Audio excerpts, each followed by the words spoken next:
Your brain just did something in the moment you saw a woman living alone without a man. It fired a judgment, pity, concern, maybe quiet relief it wasn't you. That reaction wasn't yours. It was installed. I've spent years decoding human behavior at its deepest level, and what I found destroys everything society told you about this woman. She isn't broken.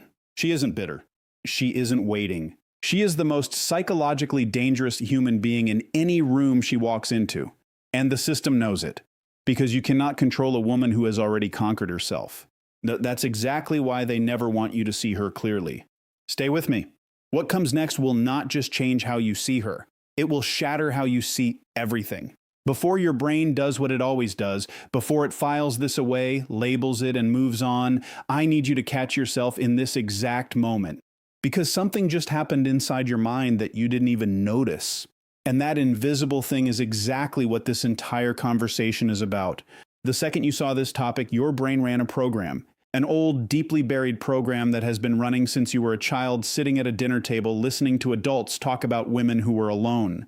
You absorbed it through television shows where the single woman was always the desperate one. You absorbed it through family gatherings where aunties asked uncomfortable questions with sympathetic eyes. You absorbed it through every romantic comedy that told you a woman's story only becomes interesting when a man walks into it. And here is the part that should genuinely disturb you. You never agreed to any of that programming. Nobody sat you down and asked for your consent.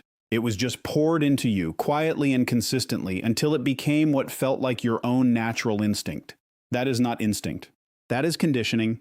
And there is a massive difference between the two. Real instinct is what keeps you alive. It's the thing that makes your heart race when you're in actual danger. But what you felt when you saw this topic, that quiet flicker of pity, that automatic assumption that something must be wrong, that is not your instinct protecting you. That is a borrowed belief that was never yours to begin with. And the fact that it felt automatic, the fact that it happened before you even had a chance to think, that is precisely what makes it so powerful and so difficult to see. This is what behavioral science calls a conditioned response. Your brain is an extraordinary pattern recognition machine. It is constantly scanning, categorizing, and filing information at a speed you cannot consciously track. And when it sees a pattern it has seen before, it doesn't stop to question. It just reacts. It pulls the old file, stamps a label on it, and moves forward. Efficient? Yes. Accurate? Absolutely not. The problem is that most of the files your brain is pulling right now were written by people who had something to gain from your reaction. Media companies that profit from female insecurity. Social structures that function more smoothly when women feel incomplete without partnership. Cultural narratives that were built in a completely different century and somehow never got updated. Your brain is running a program in 2024 that was coded decades ago, and nobody ever told you that you had the option to rewrite it. And this is where it gets deeply personal. Because I'm not just talking about how you see her, the woman who lives alone, who has no partner, who moves through her life with a quiet completeness that makes people uncomfortable. I am talking about how you see yourself. Every judgment you make about her life is a direct reflection of the fear living inside your own. When you look at her and feel pity, what you are actually feeling is your own terror of being alone projected outward. When you look at her and feel confusion, what you are actually experiencing is the collision between her reality and the script you were handed about what a woman's life is supposed to look like. That script is the problem, not her life. She didn't wander off the path. She looked at the path, studied it carefully, understood exactly where it was leading, and made a conscious decision to build her own. That takes a level of psychological awareness that most people will spend their entire lives avoiding. And the first step to understanding her, truly understanding her, is being honest enough to admit that your very first reaction to her existence was not your own. Let me tell you what society sees when it looks at her. It sees an incomplete story. It sees a woman who hasn't yet arrived at her destination. It sees someone who is still in the middle chapter, still waiting for the part where everything finally makes sense and a person walks through the door and the real life begins. Society looks at her empty side of the bed and reads it as a wound. It looks at her quiet Sunday mornings and reads them as loneliness. It looks at her single place setting at the dinner table and sees tragedy instead of what it actually is. A deliberate, conscious, deeply intentional choice made by someone who knows exactly what she wants and refuses to settle for anything less. That is not an incomplete story. That is a woman who has become the author of her own narrative and society cannot handle it. Here is the reframe that changes everything. We have been taught our entire lives that partnership is the destination. That the whole point of the journey, the self-improvement, the healing, the growing, the becoming, is to eventually arrive at a relationship. Like all of that inner work is just preparation for the moment when someone else finally shows up to validate it. Like you do the work on yourself so that you become worthy of being chosen. That is the story we were handed. And it sounds almost reasonable until you pull it apart and look at what it is actually saying. It is saying that your growth has no value unless someone else witnesses it. It is saying that your healing only counts when it makes you more attractive to a partner. It is saying that the entire journey of becoming yourself is essentially an audition, and if nobody picks you at the end of it, the whole thing was a failure. That is one of the most psychologically destructive ideas ever quietly embedded into the female experience. And the terrifying part is how completely normal it sounds. How many times have you heard someone say she's doing the work on herself and meant it as a compliment specifically in the context of her becoming relationship ready? As if the only legitimate reason a woman would heal her wounds and build her strength is to become a better partner for someone else. Not for herself, for someone else. She rejected that story entirely. And that rejection is not bitterness. It is not damage. It is not a defense mechanism built from heartbreak. It is a clear-eyed, fully conscious decision to redefine what success looks like in a woman's life. She looked at the destination society had planned for her and said, "That is not where I am going." And then she did something that required far more courage than simply finding a partner ever would. She decided that the journey itself was the point. This is the reframe that most people never reach because it requires dismantling something they have believed since childhood. The idea that a woman alone is a woman unfinished. But what if alone is not a waiting room? What if it is not a temporary state between relationships? What if for some women, at some points in their lives, being alone is not the problem they need to solve, but the answer they have already found? The moment you genuinely consider that possibility, everything shifts. Her quiet home stops looking like emptiness and starts looking like peace. Her independence stops looking like isolation and starts looking like sovereignty. Her refusal to settle stops looking like pickiness and starts looking like the most basic, fundamental act of self-respect that exists. Society called her story a tragedy because it needed her to feel like a tragedy. A woman who believes her life is incomplete will keep searching, keep consuming, keep compromising, and keep shrinking herself to fit into spaces that were never built for her full size. She is far more manageable when she believes she is missing something. But a woman who looks at her own life and genuinely sees it as whole, not perfect, not without longing, not without complexity, but whole in its foundation, complete in its structure, rich in its silence, that woman cannot be managed. She cannot be sold a solution to a problem she no longer believes she has. She cannot be kept small by a narrative she has already seen through. And that is exactly why the narrative exists in the first place. Here is something that most people will never tell you directly. The way you have been taught to see a woman who lives alone is not accidental. It was not simply a cultural misunderstanding that developed organically over time. It was a pattern, a deeply calculated, consistently reinforced behavioral pattern designed to produce a very specific emotional response in you every single time you encountered a woman who chose her own company over a relationship. And the reason it works so effectively is because it doesn't operate in your conscious mind where you could examine it and push back against it. It operates in the layer underneath that. The layer where your automatic responses live, the layer where your gut feelings come from, the layer that most people never even think to question because it feels so fundamentally like just the way things are. But nothing is just the way things are. Everything you believe about a woman's life, about what she is supposed to want, about what her silence means and what her solitude says about her character, every single one of those beliefs has an origin point. It came from somewhere. It was taught to you through repetition, through emotional reinforcement, through the subtle but relentless messaging of every story you were ever told about what a woman's life is supposed to look like when it is going well versus when it is falling apart. Behavioral science has a name for this. It is called social conditioning through narrative repetition, and it is one of the most powerful influence mechanisms that exists because it doesn't feel like influence. It feels like common sense. It feels like obvious truth. It feels like something you simply know in your bones. But what you know in your bones was put there by someone else, and the question you need to sit with is why? Why does it serve the broader social structure to have you automatically associate a woman's aloneness with failure? Why is it important that your first instinct when you see her is pity rather than respect?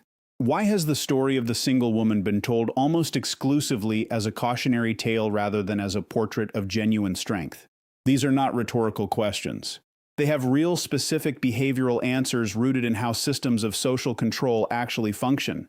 A woman who feels incomplete is a woman who is motivated. She is motivated to search, to compromise, to adjust herself, to make herself smaller and more palatable and more available. She is motivated to stay in situations that do not serve her because the alternative, being alone, has been framed as the worst possible outcome. She will tolerate more, accept less, and silence her own instincts more readily when she genuinely believes that having someone is always better than having no one. That belief does not just affect her relationships. It affects her spending, her career decisions, her friendships, her self-image, and her willingness to take up space in the world. Now flip that. A woman who feels complete, who has done the internal work, who has sat in her own silence long enough to become comfortable there, who has stopped outsourcing her sense of wholeness to another person, that woman behaves completely differently. She negotiates differently.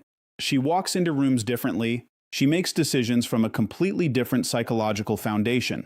She is not operating from scarcity. She is operating from abundance.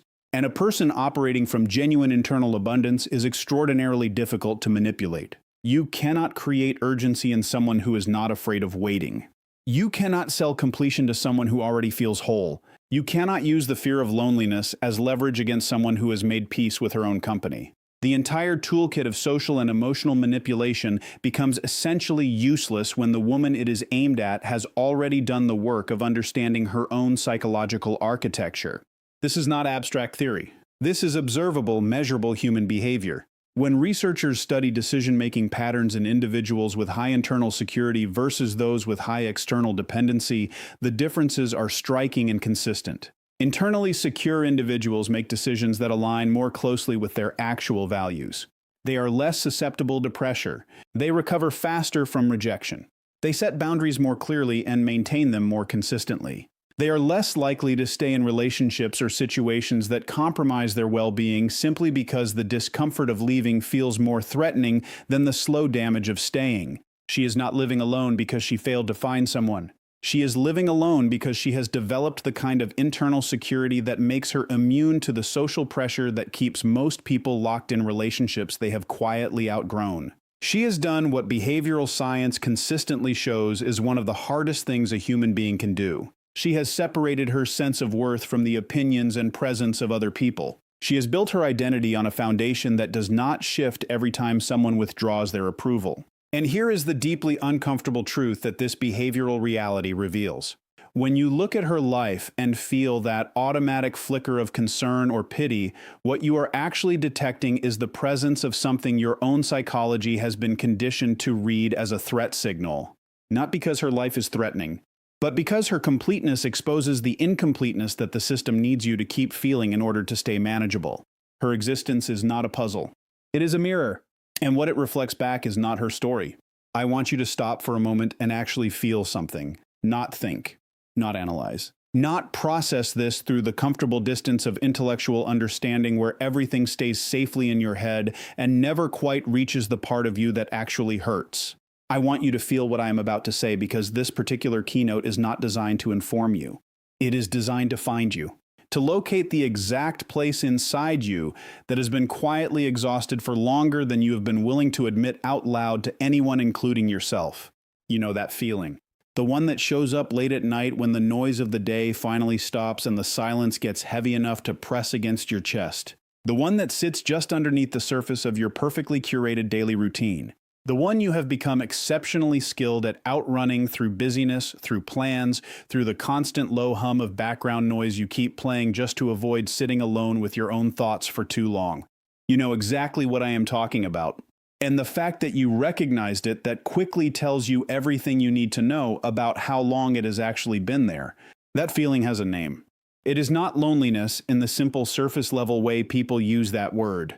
It is something more specific and more honest than that. It is the exhaustion of performing. It is the deep bone-level tiredness that comes from spending years, maybe decades, showing up as a slightly adjusted version of yourself depending on who is in the room. Softer here. quieter there. Less opinionated in this relationship. More accommodating in that one. Smaller in general. Always smaller because somewhere along the way you absorbed the message that your full size was too much. That your complete, unfiltered, authentic self was somehow more than the people around you could comfortably handle. And so you learned to edit. You learned to read the room before you spoke. You learned to measure your enthusiasm, moderate your boundaries, and package your needs in ways that were easier for other people to receive without feeling burdened. You became fluent in a language of self-reduction. And you became so fluent in it that after a while you stopped noticing you were doing it. It just became how you moved through the world. It just became who you were. But here's the truth that lives underneath all of that quiet performance. You are tired. Not the kind of tired that sleep fixes. The kind of tired that comes from a long, sustained disconnection from your own truth.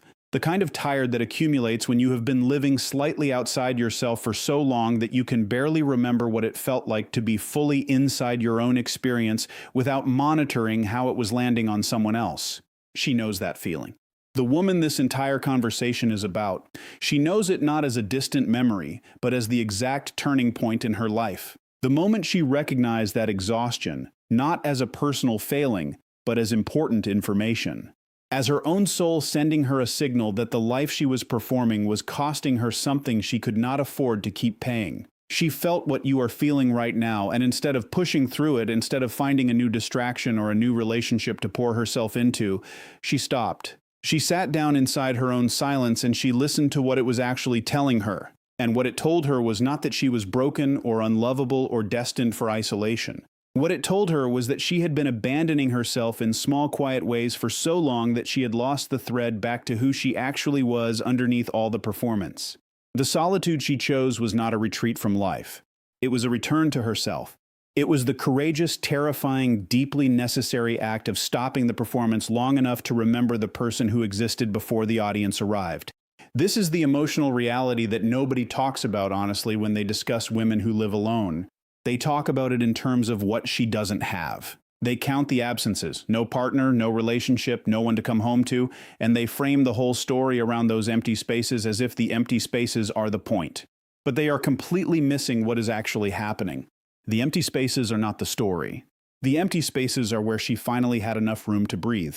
Because here is what fills those spaces that nobody on the outside can see. There is a quality of presence in her life that most people have never actually experienced. A presence with herself that is so complete and so honest that it makes the half-present companionship of a wrong relationship feel like a genuinely worse alternative. She has discovered that being fully alone is a profoundly different experience from being lonely. Lonely is what happens when you are with the wrong person and still feel unseen. Alone is what happens when you are finally with the right person, yourself, and you realize that this presence, this honest, unperformed company of your own soul, has been available to you the entire time. You have been outsourcing your sense of safety to other people for so long that you have forgotten you were the source all along.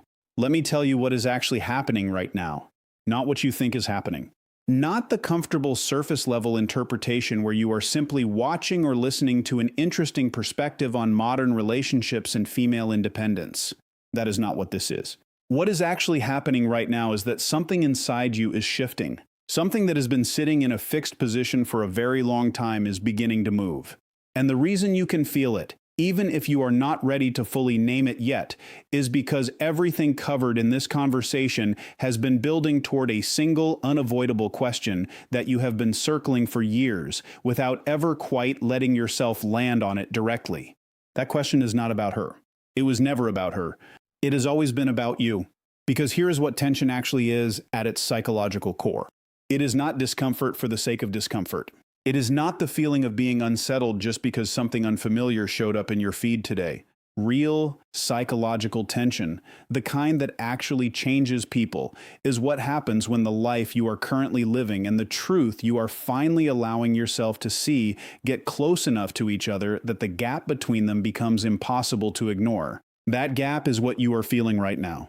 That specific, pressurized, slightly breathless sensation in your chest is the distance between who you have been performing and who you actually are. And that distance has a cost. A real, measurable daily cost that you have been paying for so long that you stopped noticing it leaving your account. You pay it every morning when you wake up and immediately begin mentally preparing for the version of yourself that the day requires. You pay it in every conversation where you soften your actual opinion because the room cannot handle the full weight of it. You pay it in every relationship where you have given more than you received and told yourself that was just what love looked like. You pay it in every quiet moment you fill with noise because the silence asks questions you are not ready to answer. She stopped paying that cost. And the world called it loneliness. But here is where the tension sharpens into something you cannot look away from. She did not stop paying that cost because she gave up on people or decided that connection was not worth pursuing. She stopped paying it because she finally did the one thing that most human beings spend their entire lives expertly avoiding. She got completely honest with herself about what she was actually tolerating versus what she genuinely deserved. She sat in the silence long enough to hear the difference between her own voice and all the voices that had been living inside her head, rent-free for decades, telling her what she should want, how she should behave, and what kind of life counted as a successful one. That kind of honesty is not comfortable. It does not arrive wrapped in warmth and clarity. It arrives at 3 in the morning when you cannot sleep, and the question you have been avoiding finally catches up with you and sits on the edge of your bed and refuses to leave until you look at it directly. It arrives in the middle of a conversation with someone you are supposed to love when you suddenly hear yourself saying words that belong to a character you have been playing rather than a person you actually are. It arrives in the specific silence after a room full of people leaves and you realize that you felt more alone in that crowded room than you ever do by yourself. She has been in that silence. She chose to stay there instead of running. And what she found on the other side of that choice was not the emptiness that society promised her. What she found was the first genuinely quiet moment she had experienced in years where the voice she heard was completely and unmistakably her own. Now here is the tension that this entire conversation has been building toward, and the reason it matters more right now than it ever has before. You are standing at an edge, not a dramatic cliff edge with wind and vertigo, but the quiet, ordinary, enormously significant edge that appears in a person's life when they have finally heard enough truth that going back to comfortable blindness is no longer fully available to them. You cannot unhear what you have heard, you cannot unsee what you have seen. The gap between your performed life and your actual truth is now visible in a way it was not before you started this conversation. And the question that is sitting with you right now, the one building pressure in your chest with every sentence, is not whether she made the right choice for her life. You already know the answer to that. The question is what you are going to do with the clarity you have just been handed about your own. Because clarity without action is just a more sophisticated form of self-deception. It is the comfortable middle ground where you get to feel like you are growing without actually changing anything. Where you get to nod along to the truth without letting it touch the actual decisions you make tomorrow morning when the inspiration of this moment has faded and the familiar weight of your ordinary life settles back onto your shoulders. She did not stay in that comfortable middle ground. She let the clarity cost her something. She let it demand a real response. She let it change not just how she thought about her life, but how she actually lived it from that point forward. The question is whether you are willing to do the same. And everything that comes next depends entirely on your answer.